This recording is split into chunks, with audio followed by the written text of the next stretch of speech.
उपस्थित धर्म प्रेमी श्रद्धावान जिज्ञासु भाइयों तथा सुशील बहनों, कल हमने पाप कौन सा देखा था?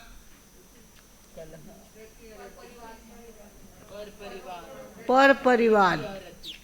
राजकथा, भक्त कथा, देश कथा, श्री कथा आदि नहीं करना, आदि सारी बातों की चर्चा कर हमने करी थी पर परिवार। और आज है रति अरति।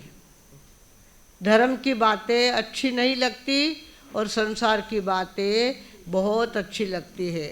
इरा घरे सातो है, उरा घरे ब्याह है, उरा घरे बुलाओ है। इस तरह से हम लोगों का मन संसार की बातों में रमता रहता है। पर मार साहब ने कहा आज पक्षी है तो के मार साहब मारा जूसरो नहीं रहे, मैंने शुगर है जो को मैं वास कर सकूँ नहीं, एकासनो भी कर सकूँ नहीं। इस तरह से धर्म की बातों में अरति और संसार की बातों में रति। जद मोहरी बाता निकले तब जीव घणो पिघड़े। जद मोहरी बाता निकले तब जीव घणो पिघड़े। कोई त्याग धर्म समझावे, उपवास याद दिलावे तो जीव मान लो पड़ जावे रे ओ जीव मान लो पड़ जावे रे ओ जीव भोड़ो बन जावे रे ओ जीव गेलो बन जावे। अठे खोट घणिया मोटी इंद्रियारी आदत खोटी हो। अठे खोट घणिया मोटी इंद्रियारी आदत खोटी। वे मंगता जू ही मांगे सारी लाज मर्यादा भांगे। कोई संवर ने समझावे आश्रव ने बंद करावे। इरी गर्दन ही झुक जावे तो जीव मान लो पड़ जावे रे ओ जीव मान लो पड़ जावे रे ओ जीव भोड़ो बन जावे रे ओ जीव गेलो बन जावे। जद थाल परोस्यो आवे आज भली लपका खावे हो। जद थाल परोस्यो आवे आज भली लपका खावे। कई ने माल मसाला भावे आ गरम नरम चटकावे। कई ने लाज शर्म नहीं आवे जिनवरी शान गुमावे। पखीरी याद दिलावे तो जीव मान दो पड़ जावे रे ओ जीव मान दो बन जावे रे ओ जीव भोड़ो बन जावे रे ओ जीव गेलो बन जावे। स्पर्शनरी बाता ऊंडी इन जीवरी आदत भूंडी हो। परशनरी बाता ऊंडी इन जीवरी आदत भूंडी। ओ झटपट उठने भागे तेड़ो न बुलाओ लागे। कोई ब्रह्मरी बात बतावे मन राने स्वाद नहीं आवे। पछखानरी याद दिलावे तो जीव मान दो पड़ जावे रे ओ जीव मान दो पड़ जावे रे ओ जीव भोड़ो बन जावे रे ओ जीव गेलो बन जावे। आख्या का नारी बाता कोई उजड़ा नहीं सबराता। आख्या का नारी बाता कोई उजड़ा नहीं सबराता। बाया ने भाया सुन जो मत भोला मांदा बन जो आत्म प्रीत लगावे सतचित आनंद में नावे। पुरुषार्थरी जोत जगावे तो जीव साजो बन जावे ओ जीव साजो बन जावे ओ जीव अरिहंत बन जावे रे ओ जीव भगवंत बन जावे। जद मोहरी बाता निकले तब जीव घणो पिघड़े। हो जद मोहरी बाता निकले तब जीव घणो पिघड़े।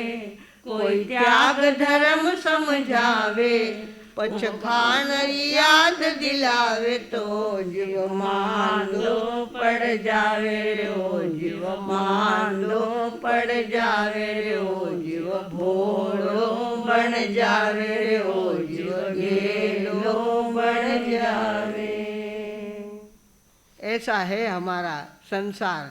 यहाँ की बातें बहुत अलग ढंग की होती है, संसार का स्वाद अलग ढंग से आता है और धर्म की बातें अलग ढंग से गले के नीचे उतरती है। भगवानों, गीता के अंदर कहा हुआ है कि आदमी कैसा चाहिए? नसे दुखा तो उद्वेग, सुखाची लालसा नसे।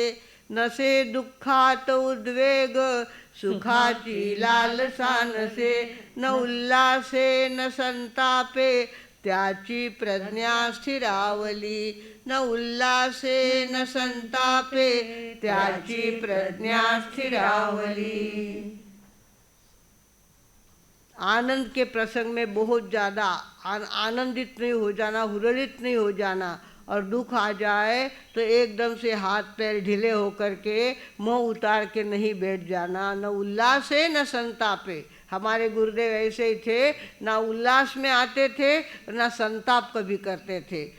कोई भी जीवस्य कंठस्य किसी की मृत्यु हुई है तो सुन लेते थे, अच्छा वो गए, बस इतना ही। इसके अलावा उनको कोई किसी प्रकार की अंतर में खलबल नहीं होती थी। और इसी तरह से कोई दुख का प्रसंग आ जाए, कोई आनंद का प्रसंग भी आ जाए तो वो कभी ज़्यादा आनंदित नहीं होते थे। जब हमारे पाथरडी बोर्ड का उद्घाटन होने वाला था, हमको लगा था कि आज 2-2.5 लाख रुपए इकट्ठे हो जाए तो बहुत बात है। तो वहाँ उस दिन हुए 17 लाख रुपए इकट्ठे हो गए। 17 लाख इकट्ठे हो गए। मैंने कहा, देवा बघा कसा चमत्कार घडला हो, 17 लाख काही नाही। त्याच्यातही त्यांना कशा प्रकारचा हर्ष झाला नाही। अरे बापरे, एवढे पैसे सुरुवातीलाच गोळा झाले, काही नाही। तसंच उसी प्रकार की शांति उनके चेहरे पे थी। और कोई किसी प्रकार का दुख का प्रसंग आवे तो दुख नहीं, और आनंद का प्रसंग आवे तो आनंद नहीं। इस तरह से प्रज्ञा कैसी हो गई थी? स्थित प्रज्ञ। स्थित प्रज्ञ कैसा होता है? जो अपने आप में सुख दुख में समान रहता है, वो स्तुत प्रज्ञ कहलाता है। भगवानों, हमारे 18 पाप भी कहते हैं पर परिवार और रति अरति दोनों बातें हमारे द्वारा नहीं होनी चाहिए। दूसरों की पंचायत करना भी गलत है। और ये अच्छा ये बुरा, ये अच्छा ये बुरा, ये भाता ये नहीं भाता, ये मेरे सामने ही नहीं चाहिए, वो मुझे पास ही चाहिए। इस तरह से कोई किसी प्रकार की अंतर में खलबली ना हो, उसको रति अरति कहते हैं। रति धर्म की अच्छी बातों में रति और बुरी बातों में अरति, ऐसा होना चाहिए। पर उल्टा होता है, बुरी बातों में तो रति आती है, इधर से उधर से छाक छाक के देखेंगे कौन कौन जा रहा है, क्या क्या जा रहा है। और अगर कोई ध्यान में बैठा है तो वहाँ बोर होते हैं आप लोग।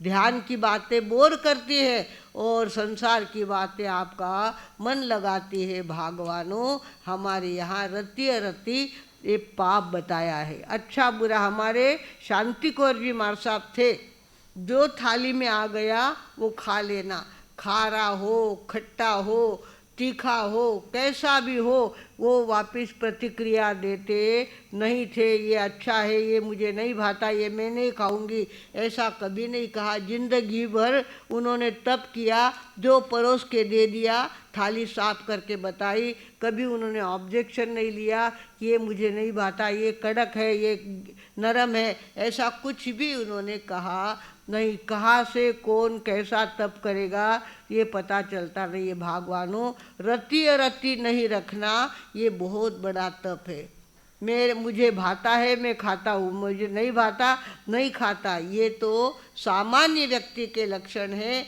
अच्छा व्यक्ति होता है जो सामने आया वो चुपचाप खा लेता है, चुपचाप खा लेता है। जो प्रसंग आ जाए उसको सहन कर लेता है चुपचाप, ना तो छाती माथा कूट के रोने बैठता है और ना हंसी मजाक करके हंसने बैठता है। दोनों में समान रहता है। वो वास्तव में साधक आत्मा होती है। साधक आत्मा होती है वो रति अरति का पाप नहीं करती भागवानों। इस तरह से रति अरति और पर परिवार ये दो पाप टालने के लिए इधर पुण्य कौन सा कहा हमको? काया का पुण्य। काम का औषध काम होता है।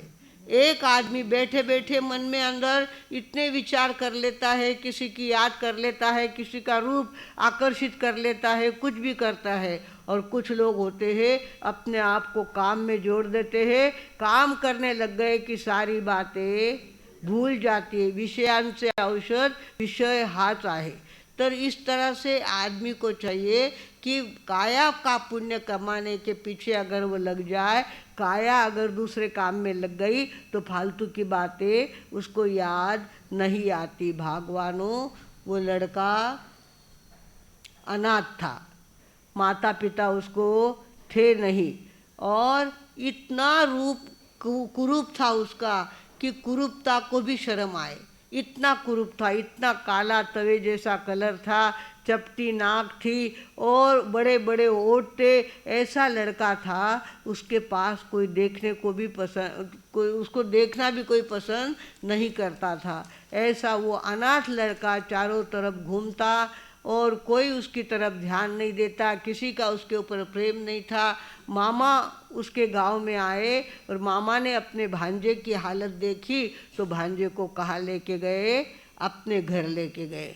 वहाँ खाता पीता, खूब काम करता, पानी लाता, सब काम करता वो, और आनंद से रहता था। ऐसे करते करते बड़ा हो गया वो, बड़ा हो गया और उसके मन में अलग अलग विचार आने लग गए। अरे बाप रे, अब मुझे लड़की कौन देगा? मेरी शादी कैसे होगी? मैं तो इतना कुरूप हूँ, इतना अनाथ हूँ, इतना गरीब हूँ, मुझे लड़की कौन देगा? ऐसे उसके मन में विचार आते और हमेशा वो मन चिंतन में रहता, क्या करूँगा, कैसे मेरी ज़िंदगी बिताऊँगा? इस तरह से उसके मन में विचार आते रहते थे। मामा ने देखा ये कि मेरा भांजा दुखित हो रहा है, उम्र में आ गया है और उम्र की बात उसके ध्यान में आ रही है, तो उस मामा ने क्या कहा? बेटा चिंता मत करो, मेरी 7 बेटियां हैं, 7 बेटियां हैं, एक बेटी तुमको दे दूंगा मैं, तो कोई फर्क पड़ने वाला है नहीं। बेटियों ने बात सुन ली। बेटियों ने कहा पिताश्री, चाहे तो हमको कुएं में धक्का दे के मार देना, चाहे हमको जहर पिला देना, चाहे हमारे गले में फांसी लगा देना, पर इस काले के साथ हमारी शादी किसी की भी मत करना। ये बात किसने सुन ली? पहले मामाची देख माझी बायको रहते ना, नंदीसेन उसका नाम था। नंदीसेन ने ये बात सुन ली कि देखो मामा की बेटियां भी मुझे साथ में रखने को तैयार नहीं है, ऐसी ज़िंदगी में मैं क्या करूँगा? ऐसी ज़िंदगी की अपेक्षा तो मरना अच्छा है। वो कोई देखे नहीं, ऐसा वातावरण देखा, घर से बाहर निकल गया। घर से बाहर निकल करके गांव के बाहर चला गया। गांव के बाहर चला गया और पहाड़ पे चढ़ गया। किसके लिए? मरने के लिए। अब जीने में कोई मज़ा नहीं रहा, मन तो ठिकाने बैठता नहीं है और कोई अपने को लड़की देता नहीं, मामा की लड़कियाँ ही नहीं देती तो बाकी कौन देगा मुझे? तो अब मुझे तो मरना ही अच्छा है। ये सोच करके क्या हो गया, वो मरने के लिए पहाड़ के ऊपर चढ़ गया। पहाड़ के ऊपर चढ़ गया, ऊपर टोक पर चढ़ गया और कूदना तो वापिस इतना बड़ा जंगल, इतनी बड़ी हाइट देख करके फिर पीछे हो जाता, फिर आगे होता, फिर पीछे होता, फिर आगे होता, फिर पीछे होता। कूदने की हिम्मत नहीं होती थी और कूदना तो चाहता था। ऐसे में क्या हो गया, वहाँ कोई संत विराजमान थे। वो ध्यान करके आँख खोली थी उन्होंने। आँख खोलने के बाद उन्होंने देखा लड़का आगे पीछे हो रहा है, शायद मरना चाहता है। वे उठे और उन्होंने कहा बेटा क्या कर रहे हो? बोले मुझे मरना है, मुझे कोई प्रेम नहीं करता, सगे माँ बाप मुझे है नहीं और बाकी मुझे प्रेम करने वाला कोई नहीं है, मैं मरना चाहता हूँ। महाराज साहब ने समझाया बेटा रंग काला हुआ तो क्या हो गया, रूप नहीं मिला तो क्या हो गया, बाकी साधना कितनी कर सकते हो तुम, कितनी साधना तुम्हारे द्वारा हो सकती है। ऐसा मनुष्य जन्म बार बार नहीं मिलता। 84 लाख योनियों में जाकर आने के बाद ये मनुष्य जीवन हमें प्राप्त हुआ है। और इस मनुष्य जीवन की सार्थकता तप में है, जप में है, संयम में है। इसमें बहुत सार्थकता है। आपका रंग रूप गया एक बाजू में और आपकी साधना दूसरी बाजू में है। आप तो क्या करो, साधना में लग जाओ। ऐसे मरना अच्छा नहीं होता। बड़ी मुश्किल से मनुष्य जीवन मिला है और ऐसे मर जाओगे तो इतना बड़ा वरदान मिला हुआ है वो शाप में बदल जाएगा। तुमने मरने का विचार छोड़ दो और साधना करो। उसने कहा क्या साधना करूं? तप करो, एक दिन उपवास एक दिन पारना, एक दिन उपवास एक दिन पारना। ऐसा कर सकते हैं आप? मैं कर सकता हूँ। हाँ, क्यों नहीं कर सकते, जरूर करो। और उसने कहा एक दिन नहीं 2 दिन उपवास करूँगा और एक दिन पारना करूँगा। कौन कहता है?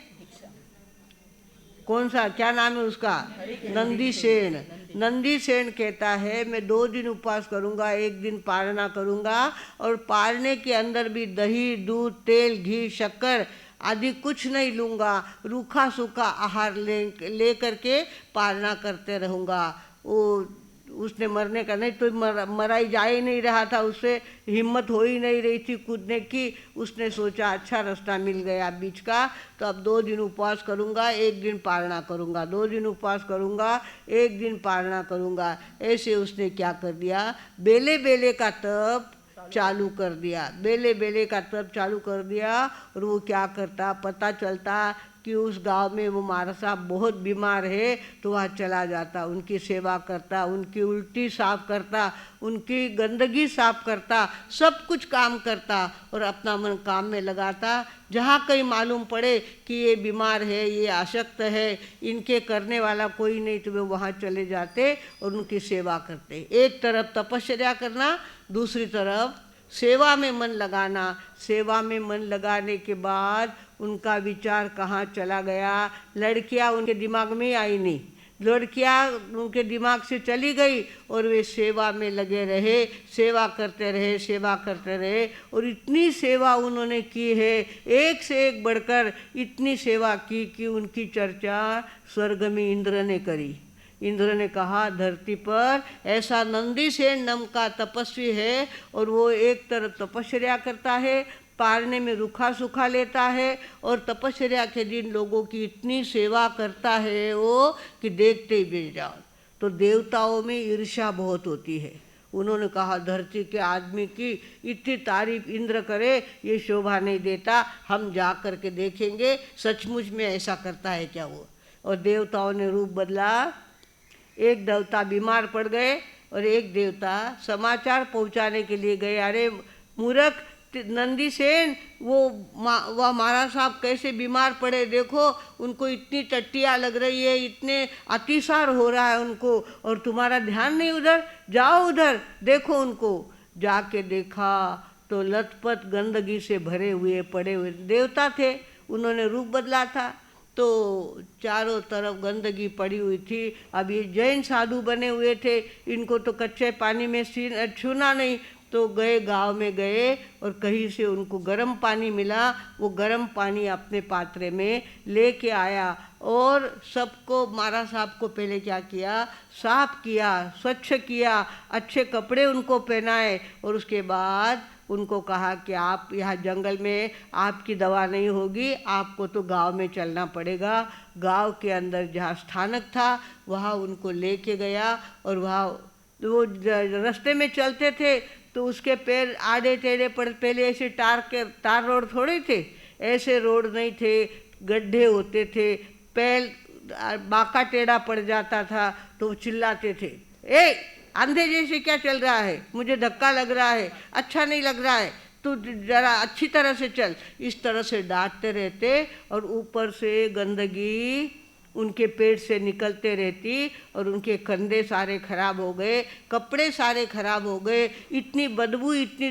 देवता की माया थी वो, तो इतने गंदे कपड़े हो गए, इतनी बदबू आने लग गई। फिर भी वो कहते महाराज साहब माफ़ करो, महाराज साहब माफ़ करो, अभी थानक आ जाएगा, अभी थानक आ जाएगा। इस तरह से करके वो चलते चलते इतनी डांट खाई, इतनी गंदगी सहन करी और थानक तक उनको पहुंचाया। पहुंचाने के बाद कहा, महाराज साहब मुझे माफ़ करना, आपको बहुत धक्के लगे, मेरे पैर आड़े टेढ़े पड़ते गए, रास्ते में गड्ढे थे, पत्थर थे और उसमें से चलना मेरे लिए आसान नहीं था। जैसे तैसे चला और आपको तकलीफ़ हुई, उसके लिए मुझे क्या करना, माफ़ी करना। अब इसके आगे आपको गर्म पानी से अच्छी तरह से साफ़ करूँगा और आपको दवा ला के दूँगा, वैद्य ढूंढूँगा, वैद्य के पास जाऊँगा और उनको उनके लिए दवा लेके आऊँगा। इस तरह से जब उन्होंने कहा तो देवता ने अपना रूप प्रकट कर दिया, देवता बन गए। उसने कहा, अरे बेटा, हमने तो तुम्हारे सेवा की तारीफ सुनी थी, इंद्र ने तुम्हारी तारीफ करी, इसके लिए हम तुम्हारी परीक्षा लेने के लिए आए। तुम इतने नम्र, इतने सरल और इतनी सेवा करने वाले, ओहो धन्य है, हमने जान मुझ करके कितनी दुर्गंध फैलाई, कितनी गंदगी फैलाई, फिर भी तुमने तिरस्कार नहीं किया और हमारी सेवा करते रहे, धन्य है तुमको। और देवता ने उनको नमस्कार किया। भगवानों, यही नंदीसेन आगे चलकर कृष्ण भगवान के पिता वसुदेव बने। कौन बने? वसुदेव। वसुदेव जैसे भाग्यवान जीव पहले जन्म में इतनी साधना करके आए थे, इस जन्म में उन्हें कृष्ण जैसा पुत्र मिला और वे उनके पिता बन गए। भगवानों, ये होता है काया का पुण्य। काया पुण्य बड़ा कठिन है, अपमानित हो करना, कठोर बोल को सहते जाना, सेवा धर्म निभाना हो, सब माल खरीदो। त्रिशलानंदन की खुली दुकान है, सब माल खरीदो। त्रिशलानंदन की खुली दुकान है। काया की सेवा करना बड़ा कठिन होता है। एक तो सेवा करो, काम करने वाले के हाथ से कुछ न कुछ गलती होती है, धपाक से बर्तन नीचे गिर जाएगा, आवाज़ हो जाएगी और ऊपर से डांट खाओ। पहले सेवा करो, ऊपर से डांट खाओ, अपमानित हो और फिर भी सेवा को नहीं छोड़ो, ये बहुत बड़ी बात होती है। सेवा धर्म परम गहनो योगिनामप्यगम्य। योगी कहते हैं हमारी योग साधना बहुत आसान है, पर सेवा धर्म बड़ा कठिन है। इसमें बोल खाओ, अपमानित हो और ऊपर से सेवा करते रहो, ये बड़ा कठिन काम है। ये कठिन काम जो भगवान होते हैं वे करते हैं और सेवा धर्म को सहन करते हैं। कहा गया है, करो सेवा दुखी जन जहाँ मिले, करो सेवा दुखी जन जहाँ मिले, लगा कर उन्हें गले, करो सेवा दुखी जन जहाँ मिले। सो बातों की बात है, करना भलाई सीखो। सो बातों की बात है, करना भलाई सीखो। सुख दुख सब जीवों में अपने समान देखो। सुख दुख सब जीवों में अपने समान देखो। सार है धर्म का, धर्म का सार है जीवन की लता खिले। करो सेवा दुखी जन जहाँ मिले। पृष्ठ नंबर 43, प्रीति पुष्प के अंदर 43वां पन्ना है। कहीं पैसों का ढेर है, कहीं बिल्कुल अंधेर है। कहीं पैसों का ढेर है, कहीं बिल्कुल अंधेर है। सोचो अपने दिल में तुम क्यों इतना ये फेर है। सोचो अपने दिल में तुम क्यों इतना ये फेर है। पाप ना पुण्य ना, पुण्य ना पाप ना मान,